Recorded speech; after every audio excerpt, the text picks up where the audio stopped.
Aujourd'hui, dans Mythbuster, Il me manque un sourcil. panique à la station-service. Un téléphone portable peut-il provoquer une explosion? L'altitude a-t-elle un effet dangereux sur les implants mammaires? Si j'étais là-dedans, moi aussi je serais mort. Les lecteurs de CD ont-ils atteint des vitesses trop élevées? C'est digne d'un film d'horreur.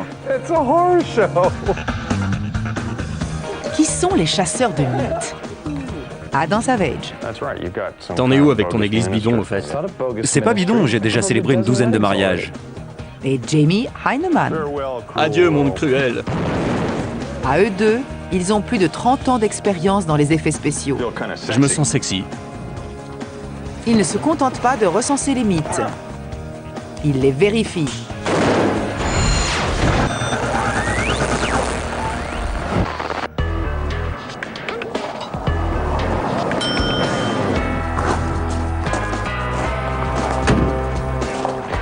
Debout là-dedans. Quoi? Vous pouvez m'aider? Je crois que je me suis perdu.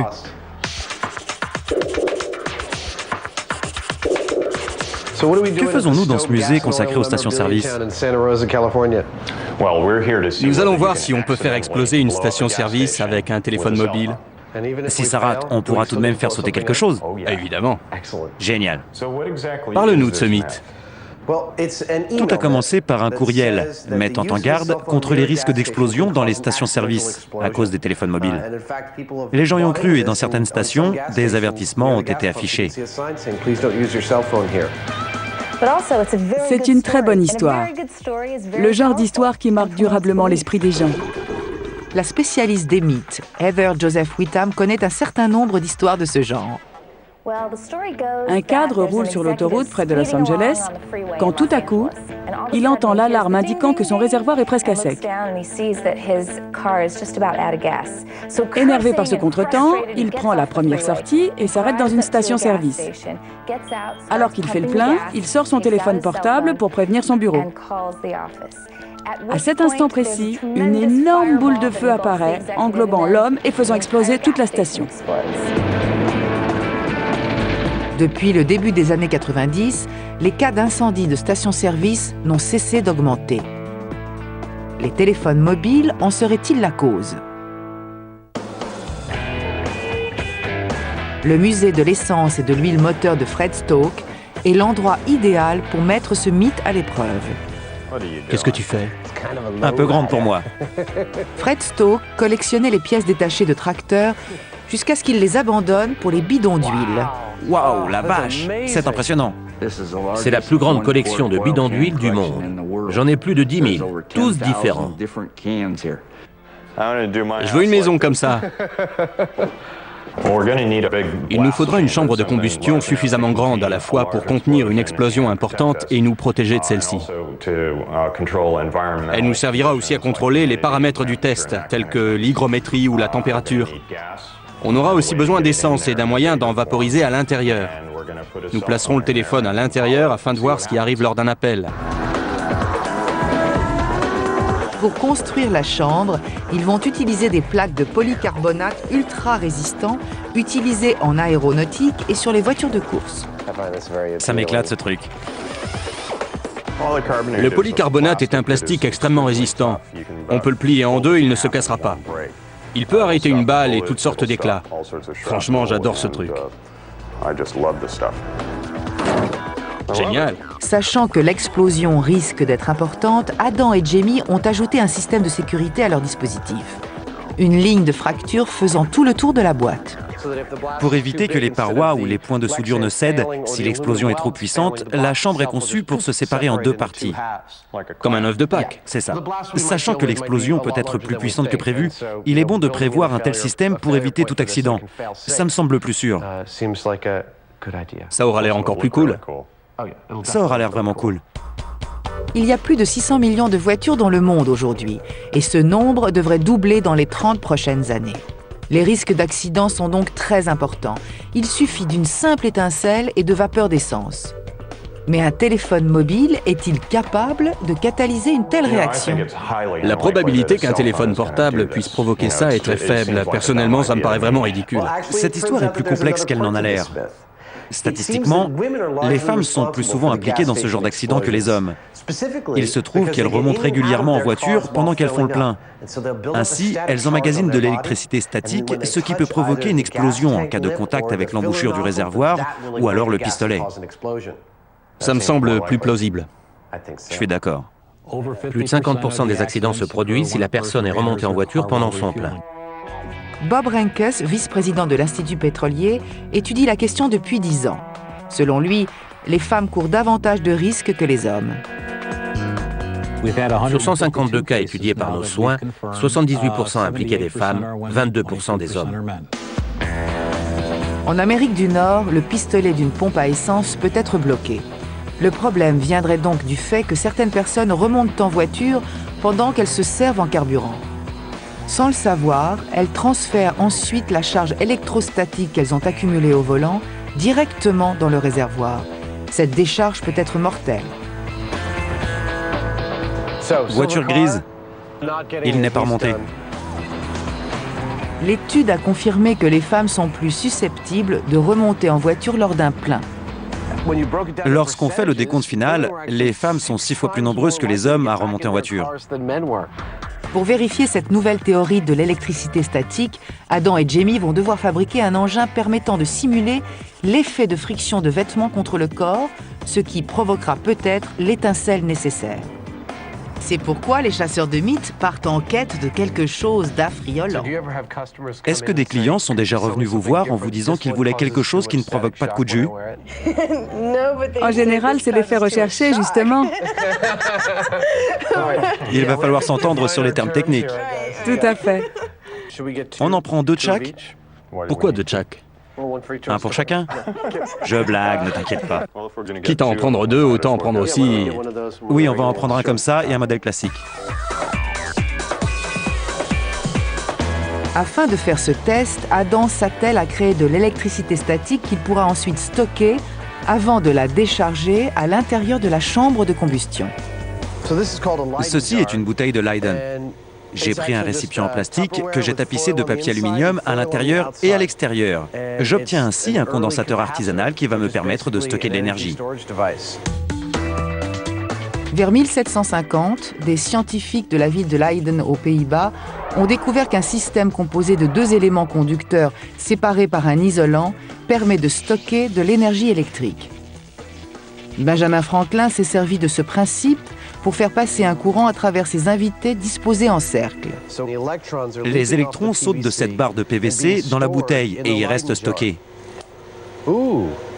C'est très bien ça. J'ai reçu 3 petites décharges. Maintenant qu'ils ont les vêtements adéquats, nos amis se rendent à la décharge à la recherche du siège de voiture idéal. Tu crois qu'on peut faire des étincelles sur ce lit? C'est généralement ce qui se passe, non? On ne sera pas les premiers. On dirait que nos petites culottes vont souffrir. C'est le purgatoire des petites culottes.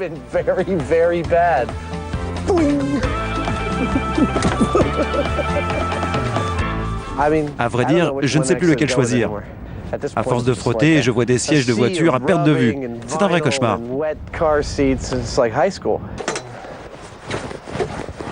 Celui-là a l'air bien. J'obtiens de bien meilleurs résultats qu'avec tous les autres.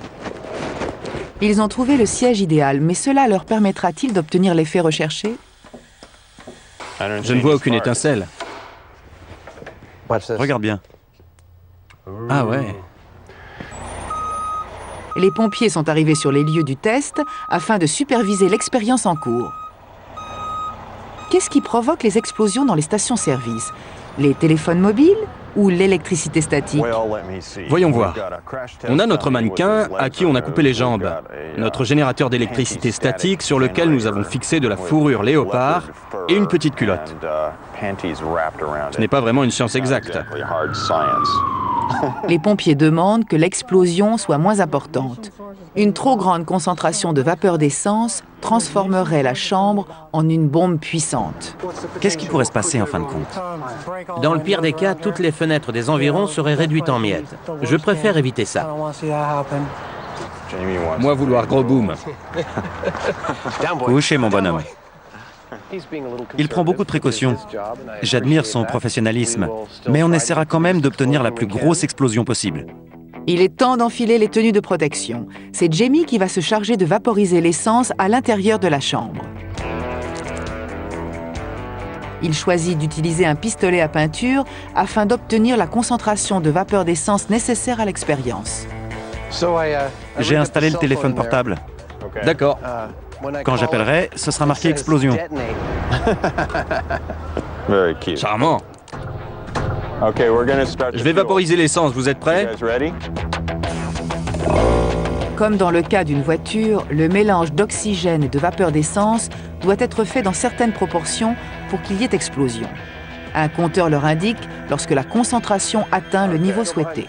La chambre est prête pour le test du téléphone mobile. J'appelle. Allô? Explosion? Allô? Il ne répond jamais quand on l'appelle. Adam et Jamie étaient certains qu'un téléphone ne pourrait pas provoquer d'explosion. Dans le cas peu probable où ce dernier produirait une étincelle, celle-ci serait trop faible. Il est temps de vérifier la seconde théorie. Bon, on en a fini avec le téléphone mobile. On va essayer le générateur par friction de culotte. Il faut qu'on s'arrange pour que les gens soient le plus éloignés possible. Je suis vraiment inquiet à cause de cette expérience. Aucun problème, je vais prévenir tout le monde. Merci beaucoup. Tous les pompiers se tiennent bien plus à l'écart du site que nous. Ce n'est pas un jouet, C'est vrai. c'est une bombe. Il faut faire très attention, c'est une véritable bombe qu'on a là. L'air dans la chambre est maintenant saturé en vapeur d'essence. Voyons si la culotte d'Adam chargée en électricité statique peut provoquer une explosion. Prêt? 5, 4, 3, 2, 1...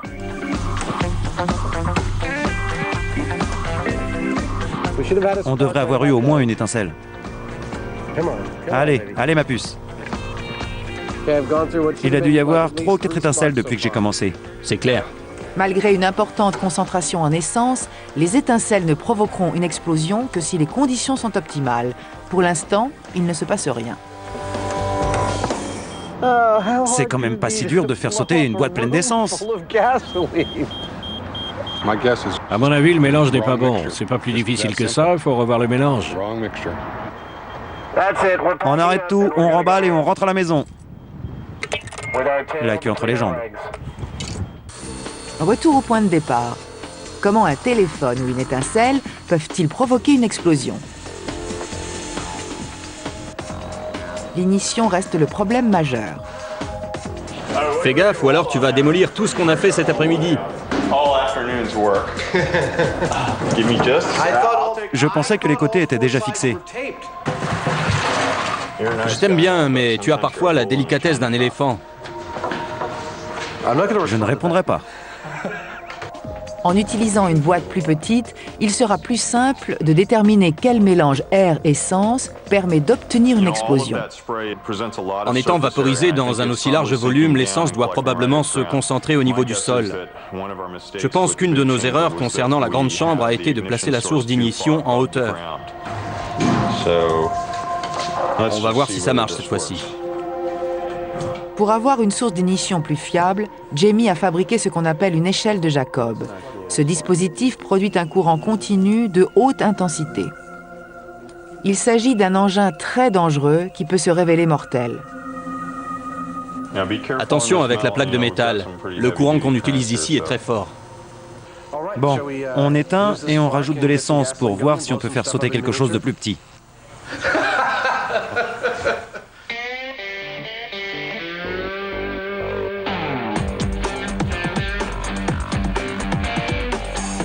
« 4, 3, 2... »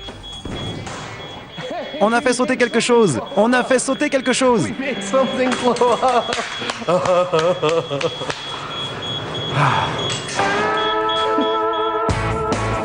Adam a amélioré sa bouteille de Leyden.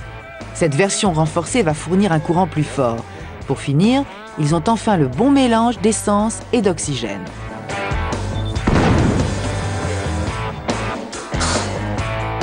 On dirait que je me suis fait roussir le poil un peu plus. Regardez ça. Ça marche très bien. J'ai la trouille. Rajouter de l'essence ne garantit pas une explosion plus importante. Pour obtenir le bon mélange, il faut plus d'air. Oula, c'est bon. Pas besoin d'en rajouter. Tu es sûr qu'il y a des vapeurs après tout ça? Allez, on y va. D'accord, c'est parti. Moins de bavardage, plus d'étincelles. Fini la rigolade, on passe aux choses sérieuses. La vache, le moustachu avait raison. Maintenant, on sait précisément quelle est la concentration d'essence optimale. On sait aussi qu'il est possible de générer une étincelle à partir de l'électricité statique créée par un vêtement. Il vaut mieux faire très attention avec tout ça.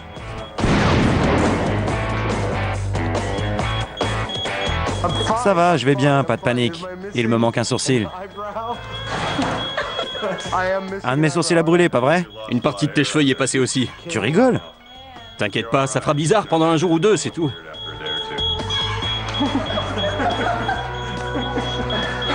En fin de compte, la seule chose qui l'inquiétait, c'est d'avoir l'air stupide pour son rendez-vous. J'ai un rendez-vous demain soir. Qu'est-ce qui compte le plus? Sa santé ou sa vie sexuelle? Sacrifiez-vous pour la science. C'est l'une des choses les plus stupides que j'ai jamais faites.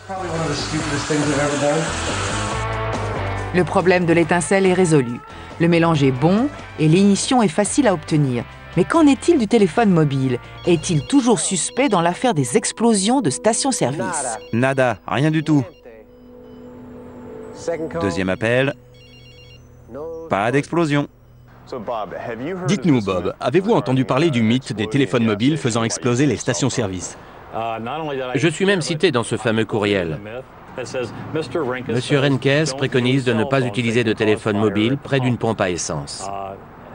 Ce message a fait le tour du monde et les gens y ont cru car malheureusement, ils gobent tout ce qu'on peut lire sur Internet.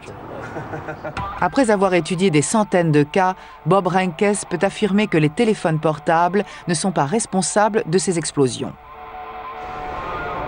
Soyons clairs, les explosions de stations-service provoquées par des téléphones portables, ça n'existe pas. En revanche, une démonstration faite par les sapeurs-pompiers montre ce qui arrive avec l'électricité statique. Les gens qui remontent en voiture pendant un plein courent le plus grand risque. Ce sont généralement des jeunes, car les personnes âgées descendent comme ça. Elles se déchargent en faisant ça. Les jeunes descendent de voiture sans rien toucher. Ils ne ferment pas la portière et ne se déchargent pas en touchant la voiture. Les semelles de leurs chaussures jouent le rôle d'isolant, donc l'électricité ne passe pas dans la terre. Leurs mains entrent en contact avec le métal alors que les vapeurs d'essence sortent du réservoir et se mêlent à l'air ambiant. On a 2 des 3 éléments nécessaires. Il ne manque qu'une étincelle. Quand ça s'enflamme, la plupart des gens paniquent et retirent le pistolet. L'essence gicle partout et se répand sous la voiture, voire même sur eux. Le mythe du téléphone mobile tueur étant bel et bien démystifié, il est temps de mettre en pratique l'explosion par électricité statique. Nous revoilà sur le lieu du test, en compagnie des sapeurs-pompiers venus assurer la sécurité. Ça passe ou ça casse. Aujourd'hui, nos amis augmentent la concentration en essence et la diffusent en vapeur plus fine. C'est bon, on y est. Et c'est reparti. Allez, une petite étincelle.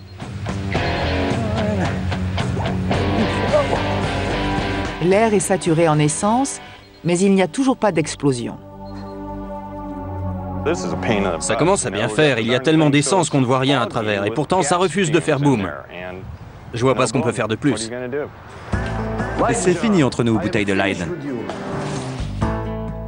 Afin d'être certains d'obtenir leur explosion, nos amis vont utiliser un peu plus de jus. Belle étincelle. Ça ira? Ouais. Cette fois-ci, on va générer une étincelle d'un voltage inférieur mais continu. Ce transformateur va nous permettre de la faire durer aussi longtemps qu'on veut. Je suis sûr que cette fois-ci, on va réussir à obtenir le gros boom que l'on espère.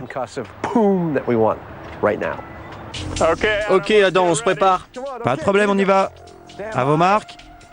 Cette fois, je sens qu'il va se passer quelque chose. 3, 2, 1...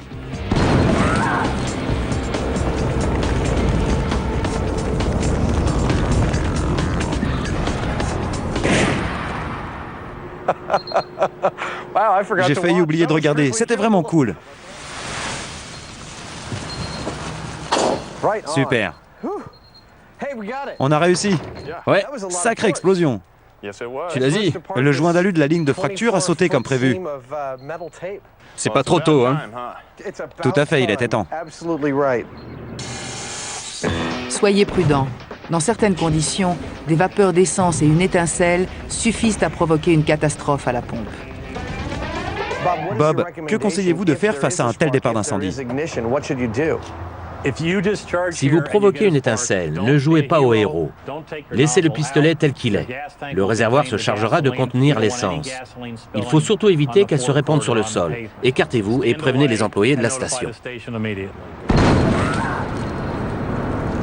Tu en penses quoi, Adam? C'est du bidon? Absolument. Cette histoire est complètement bidon. Aucun téléphone mobile ne peut provoquer l'explosion d'une station-service. Nous sommes d'accord.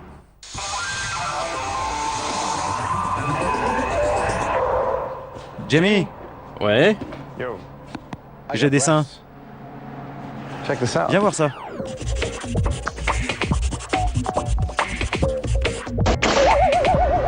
Il existe un mythe qui veut que la baisse de pression à l'intérieur puisse faire exploser les implants mammaires. Une femme ayant des implants en silicone est assise dans un avion.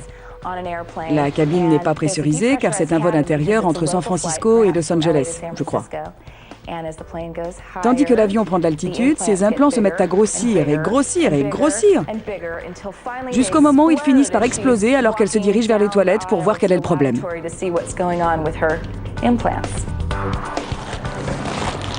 Et voilà. Échantillon à ne pas utiliser. Il n'y a qu'une seule taille, pas de plus gros ou de plus petit modèle.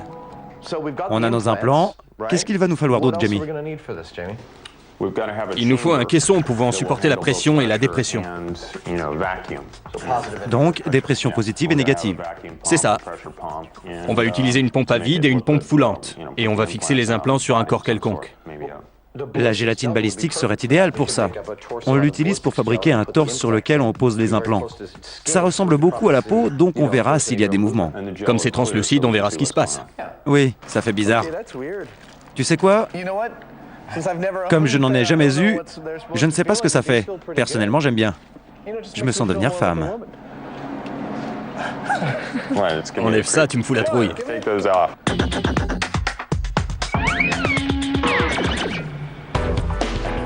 On s'en sert dans un but cosmétique. Plus de 100 000 femmes par an subissent une augmentation mammaire.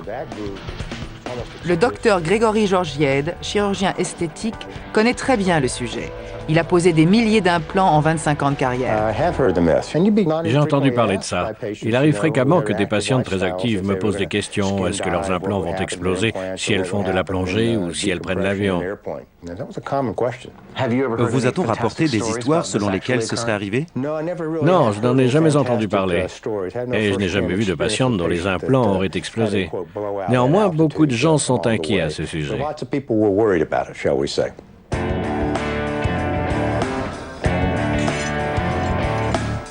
Adam et Jamie retournent en terrain familier où tout n'est que ferraille et surplus de haute technicité. J'adore cet endroit. Quand je peux, je prends mon casse-croûte et je vais y passer tout mon samedi. Des containers, des fûts de bière, qu'est-ce qu'on a d'autre? Il leur faut un caisson qu'ils pourront convertir en chambre de pression. À l'aide de celle-ci, ils vont reproduire les conditions pouvant causer le gonflement ou l'explosion d'un implant mammaire. Voici la poubelle la plus chère du monde. Ouais. En voilà un, mais j'ai l'impression qu'il doit peser près d'une tonne. J'en vois un là-bas qui n'a pas l'air mal. Mon Dieu, venez voir ça! Je ne sais pas si ça supporte les très hautes pressions, mais ça suffira. Ça m'a l'air bien épais. J'adore trouver ce genre d'objet. C'est vraiment génial. On se croirait en pleine science-fiction. Ça a dû coûter entre 25 et 40 000 euros neuf. C'est du sacré matos. On va s'éclater avec un truc pareil. Maintenant qu'ils ont trouvé leur caisson, il leur faut une candidate pour le test.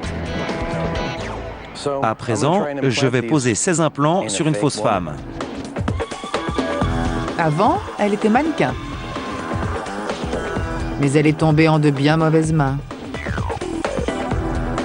Adam s'intéresse uniquement à son corps. Le moule fait à partir de ce torse va servir à placer les implants de manière réaliste.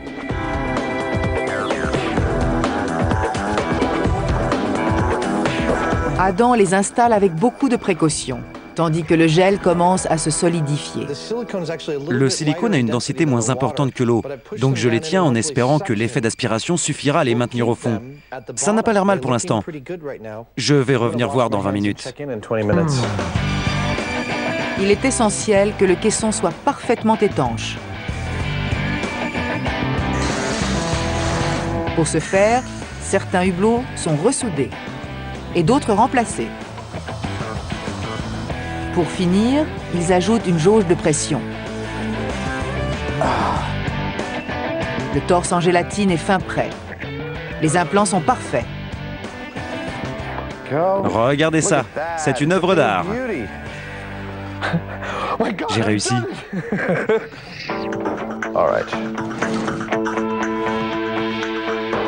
Pour avoir un instrument de contrôle supplémentaire, Jamie place un autre implant dans un bol gradué. S'il se produit un gonflement de l'implant, nous pourrons le mesurer grâce au niveau de l'eau. Adam ajoute des marques d'altitude autour de la jauge. Le caisson est scellé. On est prêt?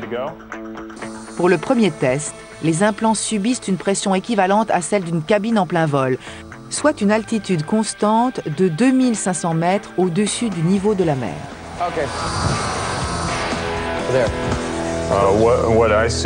Les bulles à la surface de l'implant ont grossi. Et par conséquent, il se peut que le niveau de l'eau ait très légèrement augmenté. D'accord. En revanche, aucun changement au niveau de l'implant. Bien. Est-ce qu'on monte plus haut? 10 000 mètres? À cette altitude, la pression atmosphérique est 20 fois plus faible qu'au niveau de la mer. Dans un cas pareil, vos implants seraient sûrement le cadet de vos soucis. Ça n'a l'air de rien, mais si j'étais là-dedans, moi aussi, je serais sûrement mort. Vos poumons se remplissent de liquide. Votre tête est comprimée. Il y a beaucoup d'autres effets très désagréables. À une altitude pareille, vous vous évanouiriez au bout de 10 minutes. Malgré une forte pression, il semble qu'il n'y ait aucune modification dans les implants. Nous avons fait monter les implants à 2500 mètres, puis nous avons poussé jusqu'à 12 000 mètres. Dans les deux cas, on a noté un léger accroissement des bulles d'air se trouvant dans les implants, mais aucun changement au niveau des implants eux-mêmes.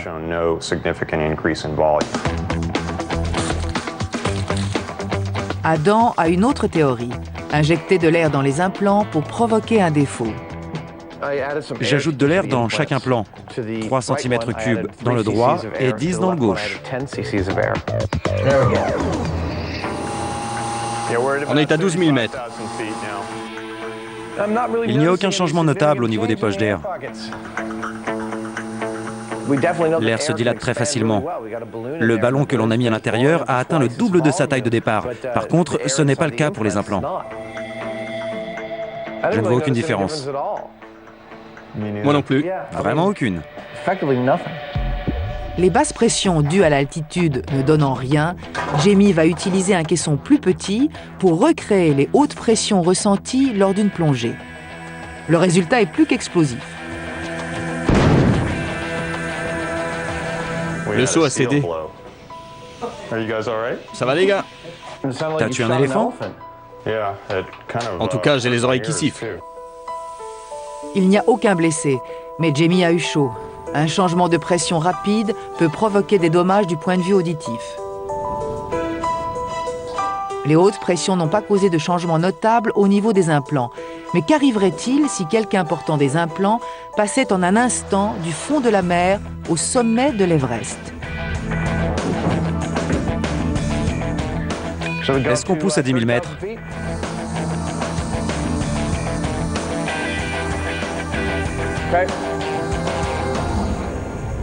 Je ne remarque rien. Il n'y a aucune bulle d'air et aucune différence flagrante. C'est comme si quelqu'un passait du fond de l'océan à l'intérieur d'un avion. C'est ça. On ne voit aucune différence. Depuis des années, les scientifiques étudient les effets de la pression sur le corps humain.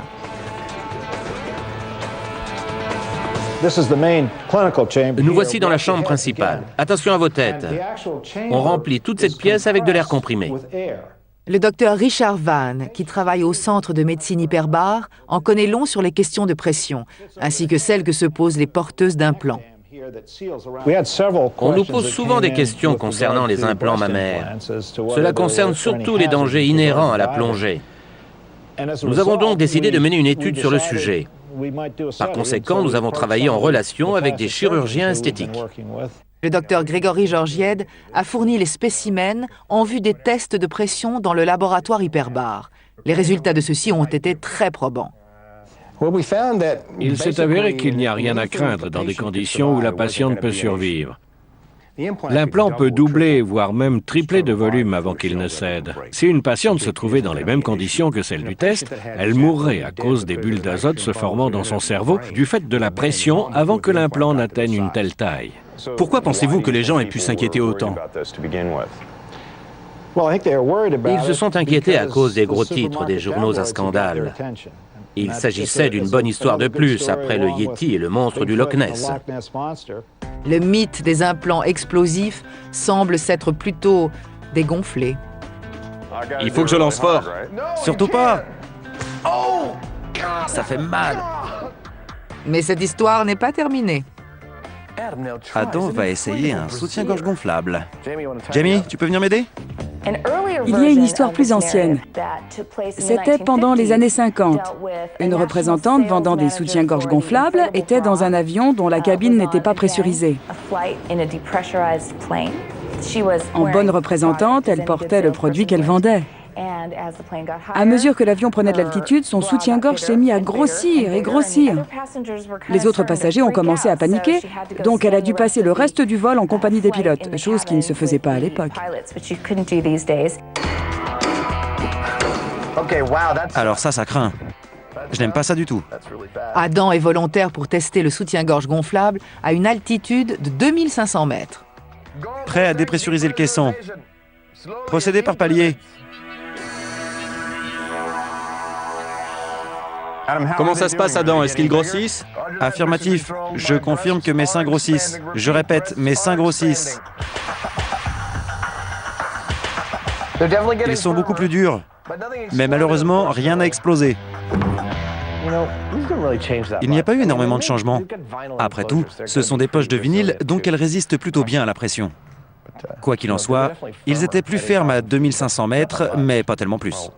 Tu es prêt à aller jusqu'au bout? Coucou la caméra. On tente le coup à 13 000 mètres? Dans ce cas-là, je ne les garde pas sur moi. Ça marche. Jamie est décidé à tester les limites des poches gonflables. À 13 000 mètres, les changements devraient se voir. Il me semble que ça gonfle. Ils doivent avoir doublé de volume par rapport au début. Elles sont très résistantes. Je ne suis pas sûr qu'elles cèdent. À une altitude insupportable de 13 000 mètres, il n'y a aucun risque que ces poches gonflables explosent. T'en penses quoi? On voit ce que ça donne pour chacun? Finalement, nos amis, très à cheval sur les principes, décident de faire un test plus poussé sur un élément bien plus significatif, la nourriture. Il n'y a pas de doute, les guimauves gonflent, elles sont dangereuses. Et l'un des petits gâteaux à la crème s'est ouvert en deux. Regarde un peu. Bonté divine. Ouais. Je dirais que les boules de coco sont plus grosses, elles débordent de l'assiette. Cela prouve bien qu'un parachutiste doit faire attention s'il a un de ces gâteaux à la crème dans la poche de son uniforme.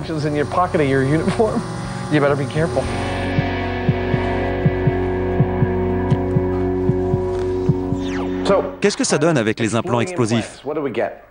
Aucun résultat concluant, pas d'augmentation notable. En clair, un cannoli a davantage de chances d'exploser qu'un implant mammaire. Un cannoli? C'est une pâtisserie italienne à la crème. Ah, d'accord. J'étais sérieux pour une fois. D'accord. En ce qui me concerne, c'était du bidon. Complètement bidon, on est d'accord.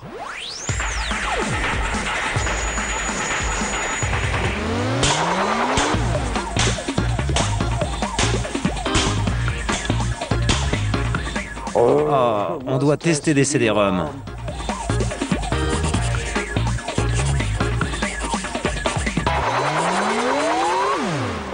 Il est possible que les vitesses atteintes aujourd'hui par les lecteurs de CD soient trop importantes pour que les CD puissent les supporter.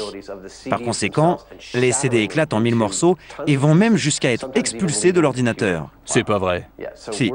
On va donc faire tourner des CD ayant subi différents traitements afin de voir si on peut les faire exploser de manière spectaculaire. Ça me convient. Moi aussi. Adam et Jamie ont l'intention de pousser la vitesse des disques à 30 000 tours minute. En faisant ça, ils espèrent voir se produire quelques catastrophes. Ça peut s'avérer dangereux. Tout à fait. Nous allons avoir de petits fragments de polycarbonate propulsés à plus de 1000 km/h. Afin de voir s'ils peuvent pénétrer la peau, on va utiliser notre mannequin de gélatine. Bonne idée. C'est le candidat idéal pour s'asseoir devant l'ordinateur et être maltraité.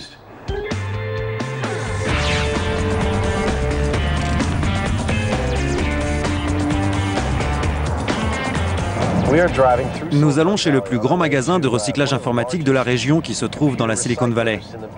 Là-bas, on a toutes les chances de trouver un lecteur de CD-ROM à grande vitesse, genre 52X. Il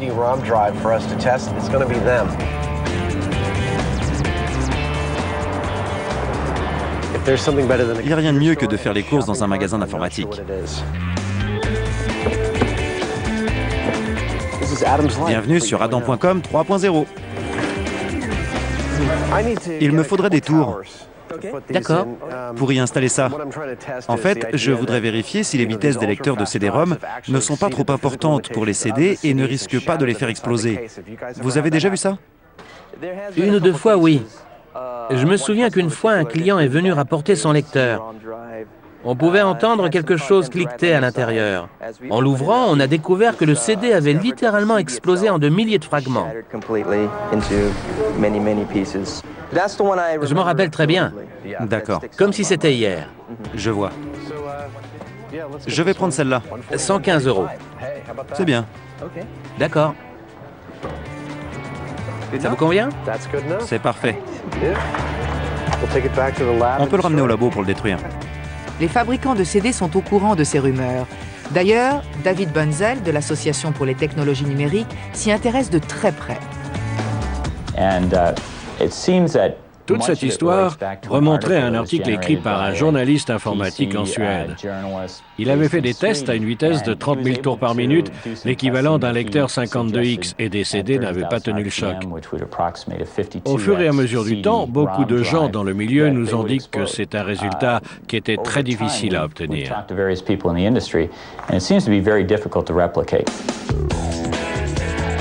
Dans le but de reproduire cette expérience, Adam va faire subir aux CD le même type de traitement qu'ils subissent au quotidien. Les CD sont souvent endommagés par le soleil, par des produits corrosifs ou bien par une utilisation régulière. Pour que le test soit le plus poussé possible, certains sont placés dans des conditions extrêmes. Craquelé. Au soleil pendant une journée. Alcool à 90 degrés. Micro-ondes. Étiquette excentrée. CD de référence parfaitement intact. Pour servir de repère.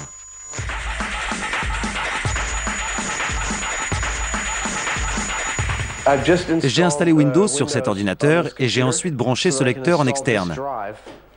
Ainsi, on pourra le contrôler tout en voyant les disques tourner. La caméra à grande vitesse nous permettra de voir le point de rupture. Et s'il n'y en a pas, on en provoquera un. La vitesse est l'élément clé de cette expérience. Un graveur 52X, c'est-à-dire 52 fois la vitesse nominale, fera tourner les CD à plus de 25 000 tours minute, Malgré leur poids très faible, environ 15 grammes, ceux-ci peuvent tout de même exploser.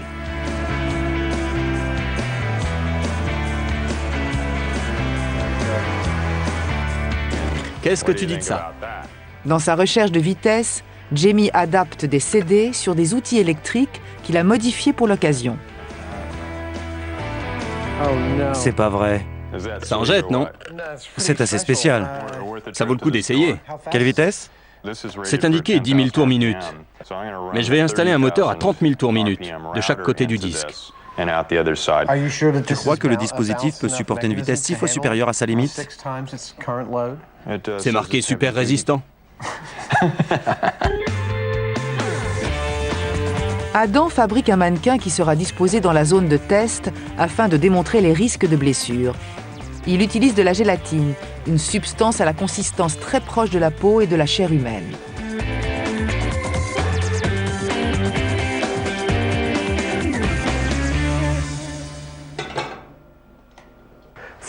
La machine de Jamie me fiche la trouille. Il a fabriqué l'équivalent d'un lecteur 300X. Encore heureux qu'on l'installe dans une chambre spéciale, car il y a vraiment de très gros risques de défaillance. Jamie rajoute un peu plus de puissance. Il a adapté un moteur super rapide relié à un variateur de vitesse. Ce moteur peut monter jusqu'à 90 000 tours minute. Du fait de l'effet de traînée, il devrait tourner à 80 tours minute maximum. C'est toujours plus que prévu. Il est superbe. Wow. Je suis un dieu. Il te ressemble pas beaucoup. C'est moi tout craché, regarde. J'ai toujours rêvé d'avoir des abdos comme ça. Plus sur le côté, et voilà. C'est bon. Docteur, le patient est fin prêt. Le but est de faire tourner les CD jusqu'à ce qu'ils explosent. C'est le moment d'essayer le dispositif de Jamie. Contact.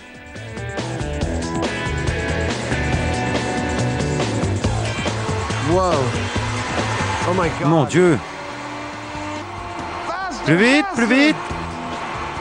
C'est tout? Ouais. Ça plafonne à 20 000. Un CD ne tournera sûrement pas plus vite que ça. Les frottements doivent forcer la machine à dépenser plus d'énergie pour atteindre cette vitesse. Je suis sûr qu'en le fixant directement sur le moteur, on peut aller plus vite que ça. Compte tenu des circonstances, les CD réagissent très bien. Mais Jamie est bien décidé à ce que ces circonstances changent de manière radicale.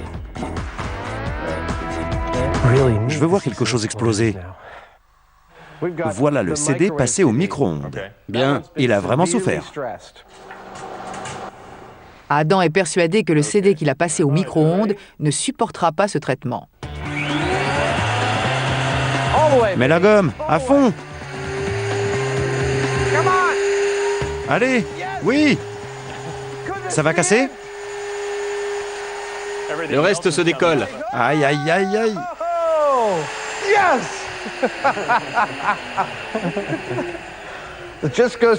Voilà qui prouve qu'il ne faut pas utiliser un CD passé au micro-ondes. Mais qu'en est-il du mannequin? Mon Dieu, c'est digne d'un film d'horreur. Regarde ça. Ça s'est enfoncé dans la chair d'environ 5 cm. Incroyable. Pour reproduire les conditions dans un vrai lecteur, Adam et Jamie font un test en utilisant le tiroir en plastique. Tout est prêt, on y va. 25 000, 24 000... J'éteins tout de suite mon ordinateur s'il fait un bruit pareil.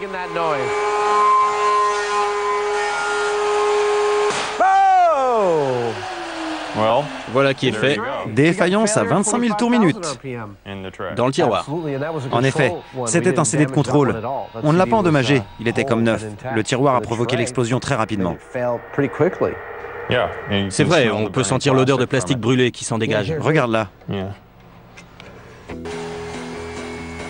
Le boîtier métallique du lecteur porte lui aussi les marques de l'explosion d'un CD.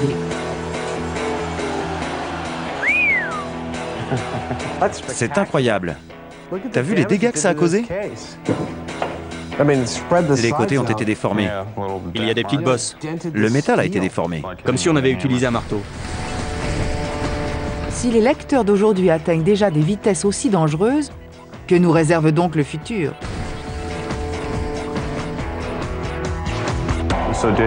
D'après vous, est-ce qu'on va voir arriver des lecteurs 100 ou 200X? Où va-t-on s'arrêter? Je doute qu'on dépasse les vitesses actuelles, à savoir 52X. En ce qui concerne les capacités de stockage, on va plutôt développer de nouveaux types de lasers et aller vers une compression plus importante des données. La vitesse ne sera pas un facteur très important. Donc, il est possible que les lecteurs 52X ne soient pas nécessaires. Vous êtes prêts à tenter le Super Banco? Je suis prêt. Très bien. En avant. Jusqu'ici, la majorité des CD endommagés a supporté des vitesses standards. Un seul d'entre eux a explosé. Au ralenti, on peut les voir se déformer, mais rien de plus. Or, Jamie et Adam veulent vraiment tout casser. Ils décident de mettre le paquet, ça va faire très mal. T'es prêt, mon coco? Ouais. Attention. Débranche quand ce sera fait. D'accord. 3, 2, 1.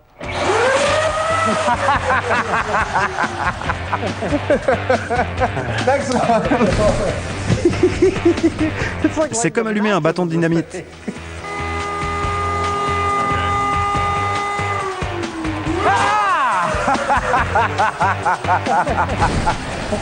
Allez, un autre, un autre.